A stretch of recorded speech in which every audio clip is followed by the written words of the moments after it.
Hey, I'm Jamie. Blake's not here, but we're still blamey. He didn't want to join this video. I think because he feels a little inferior because he only read 2 books this September. So it's kind of my fault though because I'm making him reread Wheel of Time. He's just finished the 4th one so that he could tell me everything that happened because I just started the 5th one, so I needed like a good refresher. But these are the books that I read in September of 2021, and I'll just start right in. So I don't have a couple of these, but we'll pretend. Red Queen is the first of a series of 4. I read the 4th and final one in September.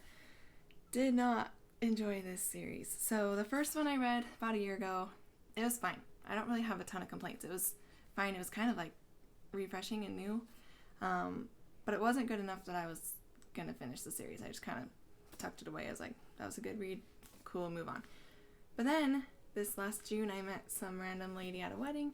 She's like, oh, you got to finish that series. It's so good. We just got talking about books, and she just had so many good things to say about the Red Queen series. So like, okay, yeah, sure, I'll pick up the 2nd and 3rd and 4th. And I bought the rest of the series before I read the 2nd book. And quickly into the 2nd book, I discovered that no, it doesn't get better. It gets significantly worse, and it just doesn't ever fix itself. So the 4th one, I think I gave 2 stars. Definitely not my favorite. I don't recommend this series, but I guess I could see why someone would like it, like this random stranger at the wedding. Mare Barrow is the main character. She has no redeeming qualities. Just very selfish, and there's children.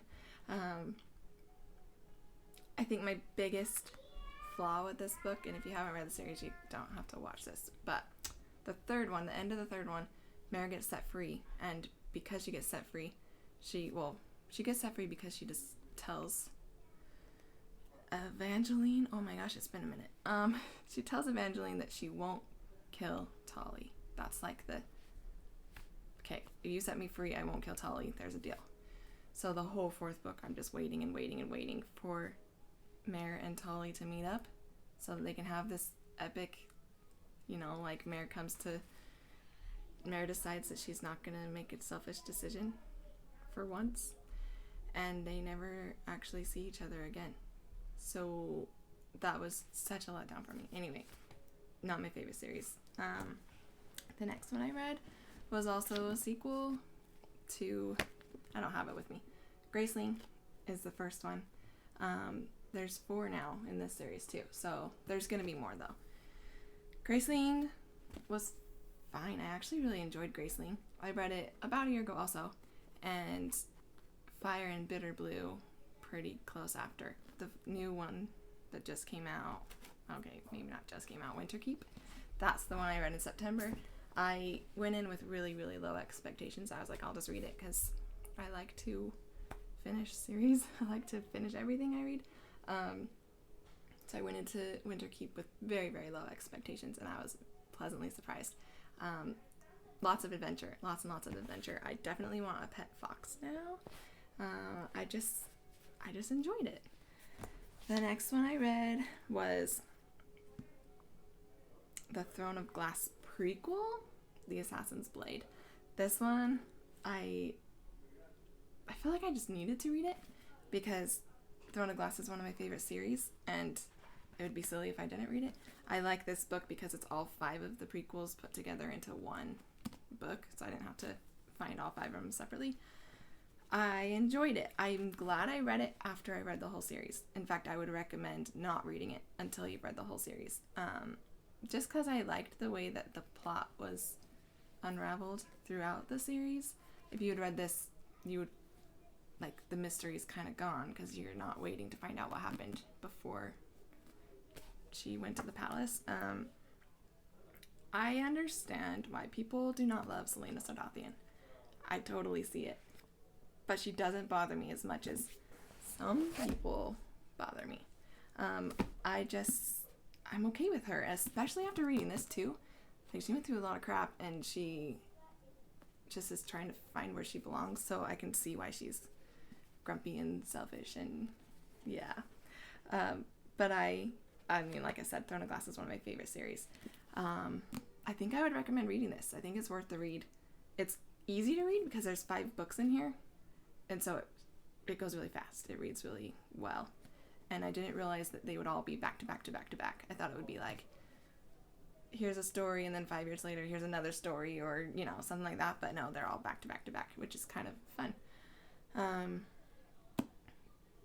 Yeah, I think I may have given this 4 stars, maybe 3. 4 stars? I don't know, it was decent.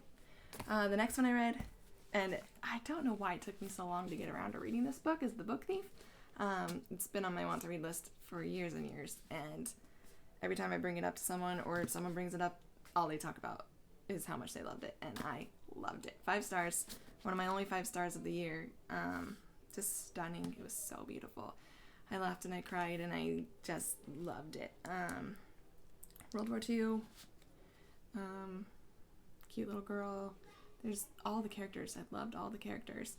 I don't know, this author, I don't know how to say his name, Markus Zusak, who just has a new book out. I'm gonna have to look into that, but he's incredible.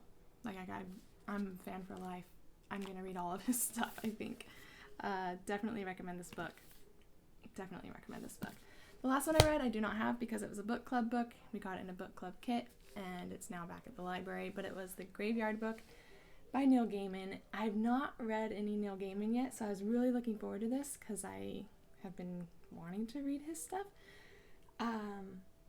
Probably within a few chapters, I was like, okay, maybe I don't need to read Neil Gaiman. I've watched Good Omens, and then I've heard all about a series my husband read. What was that? American Gods, maybe? That could be wrong. Blake, am I wrong? So I've heard a lot about his stuff. Like, I've got a feel for a lot of his stuff, but I haven't actually read him. But a few chapters in, I was like, I don't know if I need to read a lot more of him. And they all seem to be, like, the same. Like, his writing's just weird and spunky. So halfway through, I feel like the first half, I was just kind of like, what is this? It's so weird. It's just bizarre. Like, what's the point of this book type thing? But by the end, I was like, it was fine. It was good. I think I gave it 4 stars even. I loved all the characters, and it like ended in a way that was satisfying, and then it was like, okay, that makes sense why someone would write a cool story like this, like just a fun little adventure. And hopefully I can get Blake to join me another time when he starts reading more books again. Like and subscribe, and see you later.